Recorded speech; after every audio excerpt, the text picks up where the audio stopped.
Syria's war is a mess. After 4 years, the conflict is divided between 4 different sides on the ground. Each side has different foreign backers, and those foreign backers don't even agree with one another about who they're fighting for or who they're fighting against. To understand all this, the crisscrossing interventions, the moving battle lines, it helps to go back to the beginning of the war and watch how it unfolded. The first shots in Syria's war are fired in March of 2011 by Syrian dictator Bashar al-Assad against peaceful Arab Spring demonstrators. In July, some of the protesters start shooting back, and some Syrian troops even defect from Assad's army to join them. They call themselves the Free Syrian Army, and the uprising becomes a civil war. Extremists from Syria and from around the region start traveling to join the rebels. Assad actually encourages this by releasing jihadist prisoners to tinge the rebellion with extremism, make it harder for foreigners to back them. In January of 2012, Al-Qaeda forms its new branch in Syria called Jabhat al-Nusra. Also around then, Syrian Kurdish groups who've long sought autonomy take up arms and de facto secede from Assad's rule in the north. That summer is when Syria becomes a proxy war. Iran, which is Assad's most important ally, intervenes on his behalf. By the end of 2012, Iran is sending daily cargo flights and has hundreds of officers on the ground. At the same time, the oil-rich Arab states on the Persian Gulf began sending money and weapons to the rebels, mainly to counter Iran's influence and mainly through Turkey. Iran steps up its influence in turn in mid-2012 when Hezbollah, which is a Lebanese Shia group backed by Iran, invades to fight alongside Assad. The Gulf states respond by sending even more money and weapons to rebels, Saudi Arabia really leading the effort at this point, and this time going a lot through Jordan, who also opposes Assad. And by 2013, the Middle East is divided between generally Sunni powers on one side supporting the rebels and Shias on the other side supporting Assad. That April, the Obama administration, horrified by Assad's atrocities, signs a secret order authorizing the CIA to train and equip Syrian rebels. But the program stalls out at first. At the same time, the US quietly urges the Arab Gulf states to stop funding extremists, but their requests go ignored. In August, Assad uses chemical weapons against civilians in the town of Ghouta. Men, women, children lying in rows, killed by poison gas. It is in the national security interests of the United States to respond to the Assad regime's use of chemical weapons through a targeted military strike. Russia proposed on Monday that Syria surrender control over its chemical weapons to the international community for its eventual dismantling to avoid a U.S. military strike. The US ends up backing down, but the whole thing establishes Syria as a great powers dispute, with America against Assad and Russia backing him. Just weeks later, the first American training in arms through that CIA program finally reached Syrian rebels. The US is now a participant in the Syrian war. In February of 2014, something happens that transforms the war. An Al-Qaeda affiliate, mostly based in Iraq, breaks away from the group over internal disagreements over Syria. The new group calls itself the Islamic State of Iraq and Syria, and it becomes Al-Qaeda's enemy. ISIS doesn't fight Assad. Instead, it fights the other rebels and it fights the Kurds, carving out a mini-state in Syria that it calls its caliphate. And that summer, it marches across Iraq, seizing territory and galvanizing the world against it.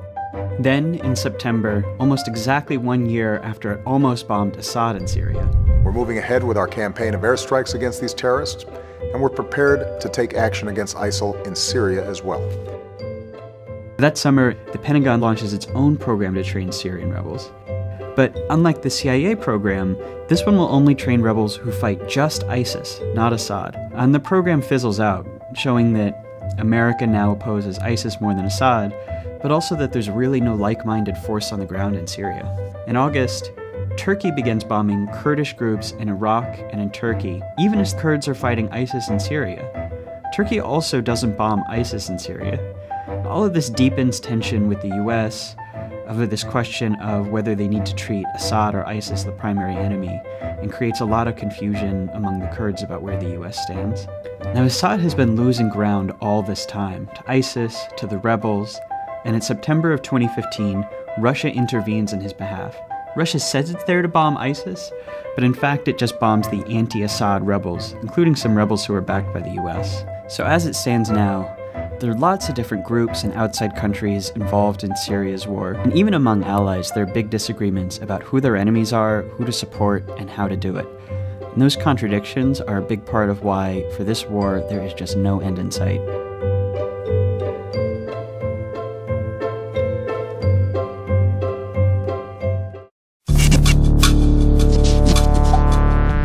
The Islamic State of Iraq and Syria is a phenomenon so terrible and shocking it seems impossible.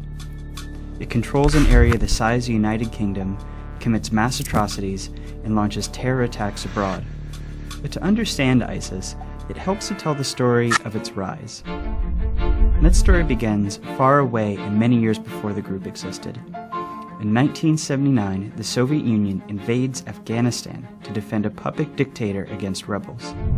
Young men from the Middle East flock in to join the rebels. Many see it as a religious struggle, and some develop extremist views. Among them is a well-educated young Saudi named Osama bin Laden. Also in Afghanistan is a semi-literate former street thug from Jordan, calls himself Abu Musab al-Zarqawi. They do not get along and never will, but will create the groups we today know as Al-Qaeda and as ISIS. The Soviets withdraw in 1989, and the Arab fighters eventually go home. Bin Laden grows Al-Qaeda into a global network to continue the struggle against Islam's enemies. Zarqawi forms his own group, but it fizzles. Both men later return to Afghanistan, now ruled by the Taliban. On September 11, 2001, Al-Qaeda attacks America from its base there. The U.S. invades Afghanistan. Bin Laden flees to Pakistan. Zarqawi, still obscure, flees to a remote and lawless corner of Iraq. 2 years later, the U.S. does something that will transform the Middle East and set the stage for ISIS. My fellow citizens, the dangers to our country and the world will be overcome. The Americans topple Saddam Hussein's secular, mostly Sunni dictatorship, and it disbands the Iraqi army. Thousands of Sunni Iraqi soldiers, angry and unemployed, join the insurgency. Jihadist groups, who are also Sunni, see this as a repeat of the Soviet invasion of Afghanistan, and again they flood in to fight. Zarqawi is among them. Zarqawi's group eventually becomes Iraq's most ruthless. He especially attacks Shia, deliberately sparking a Sunni-Shia civil war. By 2004, Zarqawi is a jihadist superstar. Al-Qaeda, isolated and weakened, attempts to bolster its image by forming an alliance with Zarqawi's group, which becomes known as Al-Qaeda in Iraq. But in 2006, Iraq's Sunnis rise up against Zarqawi, and the US kills him in an airstrike. Over the next few years, Al-Qaeda in Iraq is largely defeated. The Americans withdraw in 2011 from an Iraq that finally looks stable.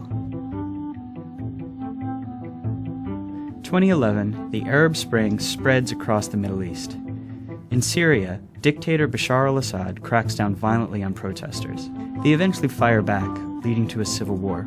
Assad fears the world will intervene against him, so he releases jihadists in large numbers from Syrian prisons, tinging the rebels with extremism and making it harder for foreigners to back them. Back in Iraq, what little remains of Zarqawi's group is still allied with Al-Qaeda, but now known as the Islamic State in Iraq. It's led by a bookish religious scholar who calls himself Abu Bakr al-Baghdadi. In 2012, Baghdadi sends a top deputy to Syria to start a new Al-Qaeda branch to fight alongside the rebels, Jabhat al-Nusra. Baghdadi attacks a series of prisons in Iraq, frees former jihadists, and recruits new ones, growing stronger. In April 2013, Baghdadi announces he is taking control of all Al-Qaeda allied forces in Syria and Iraq. His group expands into Syria, becoming the Islamic State of Iraq and Syria, or ISIS. But Al-Qaeda rejects Baghdadi's power grab, and in 2014 formally exiles him. The two jihadist groups, long at odds, are now at war. ISIS grows powerful in Syria, in part because Assad tolerates its rise, which he does because it divides his enemies within Syria, and because foreign powers are too focused on ISIS now to worry about Assad. By June 2014, ISIS has built an army in Syria, and it launches a military-style invasion into Iraq. The Iraqi army, weakened by corruption, folds with little fight, and many Sunnis are tired of their Shia-dominated and increasingly authoritarian government, and welcome, or at least tolerate, ISIS's arrival. Within days, ISIS controls a third of Iraq and a big part of Syria. ISIS's goal is more audacious than anything imagined by al-Qaeda: to revive the ancient caliphate and expand it to encompass all Muslims. It earnestly believes its holy war will then bring about the apocalypse as foretold in Scripture. Thousands of Muslims, mostly from the Middle East and from Europe, flock to join the group.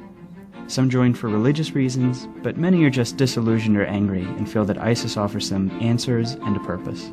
But ISIS quickly overreaches. That August, it invades Kurdish territory in Iraq and Syria, sparking counterattacks from better organized Kurdish forces, launches a genocide against Iraqi Yazidis, and murders the American journalist James Foley on camera, outraging the world and provoking an American-led air campaign against it. ISIS can't withstand the onslaught and loses more than a fifth of its territory. But in response, it begins launching increasingly spectacular terror attacks abroad, in Tunisia, Kuwait, Sinai, and then Paris. And so-called lone wolves, inspired by ISIS propaganda, also launch attacks, though they're often amateurish and less effective. Eventually, ISIS will lose its state. It is simply too weak, has no allies or outside funders, and is surrounded by enemies.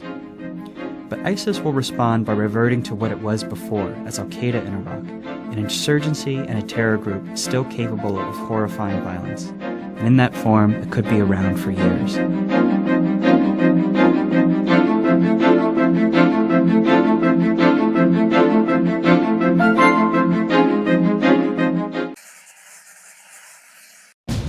More than 200,000 people have died in the Syrian civil war since 2011. One of the deadliest weapons used in the war is the barrel bomb, and it's used by the Assad regime. Barrel bombs are oil drums packed with explosives, fuel, and metal fragments. This crude, unguided weapon is typically dropped from helicopters onto homes, hospitals, schools, and places of worship. The result? A massive explosion and indiscriminate death. In the first 3 months of 2015, barrel bombs killed at least 3,124 civilians. The UN has banned the use of barrel bombs, and the Assad regime denies using them. And yet human rights groups say the government increasingly relies on the weapon. So, if barrel bomb attacks are so deadly, why do they get hardly any attention? Since the conflict began, 2.9 million Syrians have fled the country, and more than 6.5 million have become internally displaced. Devastation in the rebel-held Sukhari neighborhood of Aleppo on Wednesday. Activists blame a barrel bombing by government forces. At least 100 people have been killed in the past week. Locals say it's a direct result of a fatwa by a pro-government cleric calling for the annihilation of areas outside the Assad regime's control. A barrel bombing in the southwest of Damascus in January last year. Barrel bombs are cheap, crude devices, essentially barrels filled with high explosives and other materials such as scrap metal. 5 months later, another bombing captured on film by local activists in the same region. According to warhead expert Richard Lloyd, the military modify the design of the bombs, placing large fins at the back to stabilize them as they fall. Human Rights Watch says the Syrian government fly helicopters above rebel-held areas at high altitudes to avoid being shot down. Then it drops barrel bombs randomly on the civilian population. 2 years ago, video surfaced which activists claim could be leaked Syrian army footage. It shows the interior of a helicopter where a crew member can be seen lighting the fuse of a barrel bomb before throwing it out. Thousands of people have been killed from barrel bombings in Syria. Here, a lucky escape from a 2-month-old baby following a barrel bomb attack in Aleppo in July. A UN resolution condemning the use of barrel bombs has done nothing to stop Assad from using them, as Syria's civil war enters its 5th year.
Bana al-Abed is the voice of Aleppo's innocent victims, and she's now heard around the world. I hate war, we need peace. With the help of her mother, the 7-year-old has been live tweeting from eastern Aleppo, besieged and bombarded by the Syrian government. We don't have food, Aleppo under siege. In just 1 month, she's gained nearly 60,000 followers. I miss school so much, she tweeted. Please stop the war. We're tired. But her pleas are clearly falling on deaf ears. A Danish reporter asked Syrian President Assad about Bana's tweets. She's very scared every time she wakes up and realizes, fortunately, she's still alive. It's a game now, a game of propaganda. It's a game of media. The terrorists use the civilians as a human shield, but we have to do our job to liberate them. What the Syrian president calls liberation is a systematic bombing campaign Bana and her parents have been recording for the world to see. Bana responded to the Syrian president in a tweet. I'm not a terrorist. I just want to live. And no bombing, please. War is ever present here, even when Bana and her cousin play with their dolls. My name is Flower, and I'm scared of the bombing, Bana says. The other doll, she says, likes chocolate. But there's no chocolate in Aleppo these days. Food is running out for the 275,000 civilians trapped in the eastern part of the city. I want to carry the voice of the children to the world, Bana says. The anonymous victims of faraway wars are easy to forget. But now, this young girl is telling us and showing us what she and so many others are living through. We have no excuse to look away. Richard Engel, NBC News. Hey, NBC News fans, thanks for checking out our YouTube channel. Subscribe by clicking on that button down here and click on any of the videos over here to watch the latest interviews, show highlights, and digital exclusives. Thanks for watching.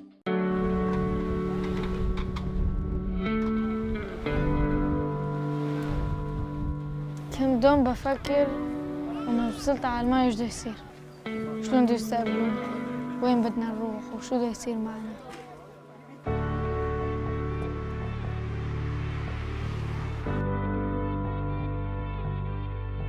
أنا اسمي مصطفى عمري 14 سنة وجاي من سوريا حاسس حياتي حلوة يعني مبسوط فيها تحس فيها أمان بس أبوي بعراق، أختي في واحدة بسوريا كمان بعيدة عني. دوم بقول يا ريت لو هون، يعني ليش افترقنا؟ الرفقات عندي ورحت على المدرسة. هلا أنا بين اللاجئين، بس لما بطلع على الفرصة يعني بحكي مع الألمان، ورفقاتي أوقات بقلن يعني احكوا ألماني، بنحكي مع بعض ألماني تعلم. الألمان هلا بس بيسألون من وين أنت وشو اسمك فتشوا حقهم، يعني حتى لو أنت يجوا غربة على دولتك يعني بتقول ليش اجوا مشان شو مثلا، يعني بلكي أنت هلا أنت تكون تجي وتفجر حالك، ما بتعرف شو بده يصير، وهن هيك بخافوا كتير من هالشغلة. بخبروا إن أنا جاي من سوريا لأنه في حرب، نحن بشر وانتو بشر، والأرض يعني الله خلقك على الأرض، ما قال لك هي ملكك، يعني مو لك لحالك، لكل العالم، مو للدولة ولا للدولتين، هي لكل العالم.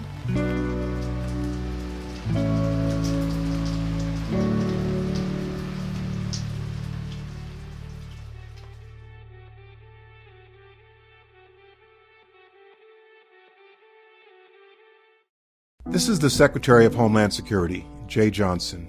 Since the Syrian civil war began, more than 4 million people have fled that country, leaving their entire lives behind them, and the stories we've heard have been heartbreaking. Remember the tragic stories of children who drowned attempting to reach Europe with their families. That's why, once it was concluded that we can do it safely and responsibly, the President announced a plan to resettle at least 10,000 Syrian refugees in the United States within the next year. In the days since the Paris attack, many have tried to argue that accepting Syrian refugees, who, by the way, are mostly women, children, and families, means that we'd make America a more dangerous place. This ignores the reality that anyone who seeks and is approved for refugee status in the United States must first go through a rigorous security screening process. So let's walk through that process and what it looks like for a potential refugee. Meet Rima. Rima and her children have lost their home in Syria. They've made the dangerous journey out of the country, and now Rima is seeking refugee status in a place where she can keep her children safe. First, Rima must apply for refugee status through the United Nations High Commissioner for Refugees.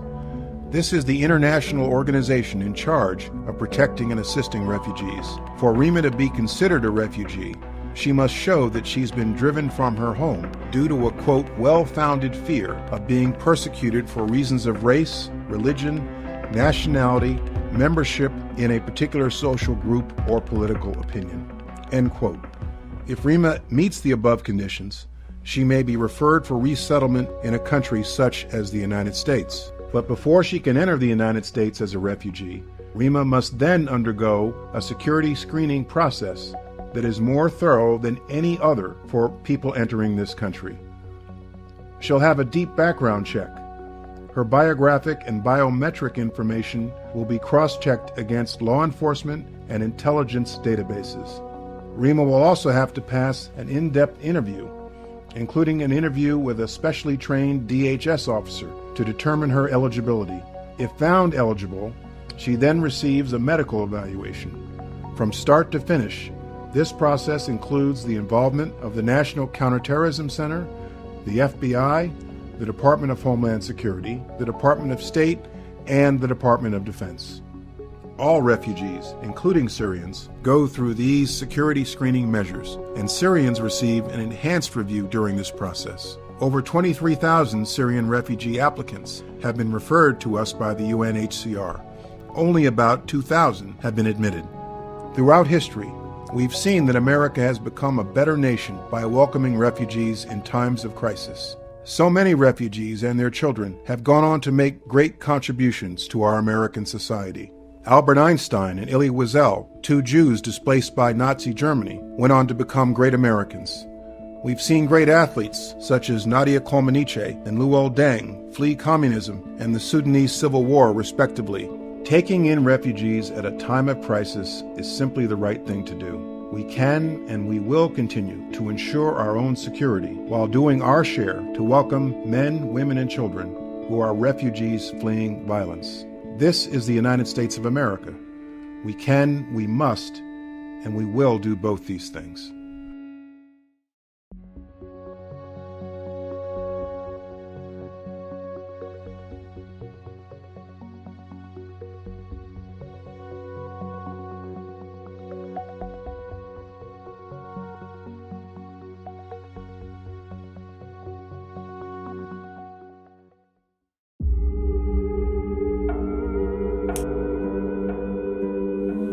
يلا ما تعزمين ماما مو؟ ايوه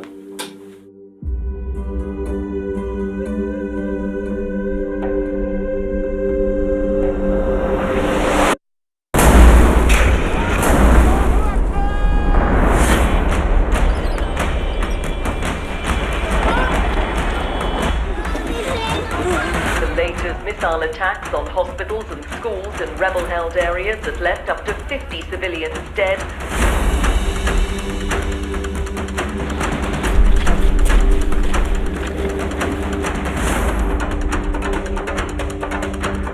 كدفاع مدني صعب القبعة البيضاء اللي أول الناس بيكونوا موجودين حالة القصف.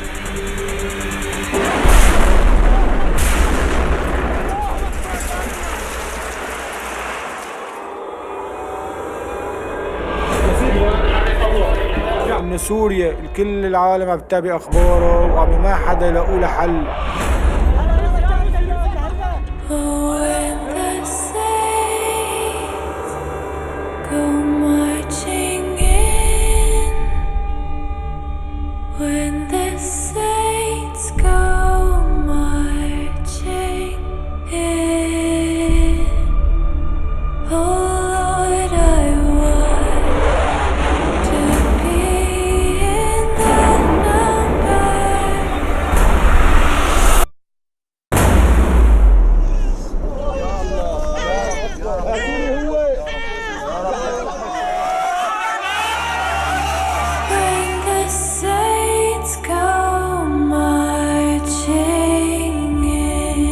شعارنا أولاً وأخيراً نحن كدفاع مدني، فمن أحياها فكأنما أحيا الناس جميعاً.